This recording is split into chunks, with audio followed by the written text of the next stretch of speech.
বিশ্বাস করো ভাই, ছেলেদের জীবনটা সত্যিই অনেক কঠিন।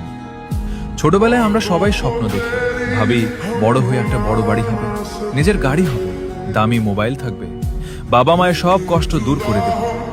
মনে হতো বড় হলেই বুঝি জীবনটা খুব সুন্দর হয়ে যাবে। কিন্তু বিশ্বাস করো, বড় হওয়ার পর বুঝলাম জীবনটা গল্পের মতো সহজ নয়। এক সময় যে স্বপ্নগুলো নিয়ে ঘুমাতাম, আজ সেই স্বপ্নগুলোই টাকার চিন্তার নিচে চাপা পড়ে গেছে। আগে ভাবতাম বড় হয়ে নিজের পছন্দের সব কিছু কিনব, অথচ আজ একটা ভালো অ্যান্ড্রয়েড ফোন কিনতেও কত হিসাব করতে হয়। নিজের শখের আগে পরিবারের দায়িত্ব এসে দাঁড়ায়, নিজের ইচ্ছেগুলো চুপচাপ বুকের ভেতরেই চাপা দিয়ে দিতে হয়।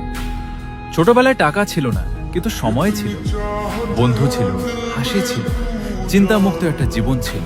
আর আজ হয়তো একটু একটু করে টাকা আসছে, কিন্তু সেই সময়টাই আর নেই। সকাল থেকে রাত পর্যন্ত শুধু দৌড়, সংসারের জন্য, বাবা মায়ের জন্য, ভবিষ্যতের জন্য। নিজের জন্য বাঁচার সময়টাই যেন হারিয়ে গেছে।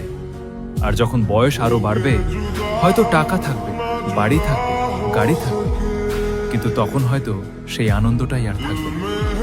যাদের সঙ্গে বসে স্বপ্ন দেখতাম, সেই বন্ধুরা সবাই নিজের নিজের সংসার নিয়ে ব্যস্ত হয়ে যাবে। তখন মনে হবে সময় থাকতে যদি একটু বাঁচতে পারতাম।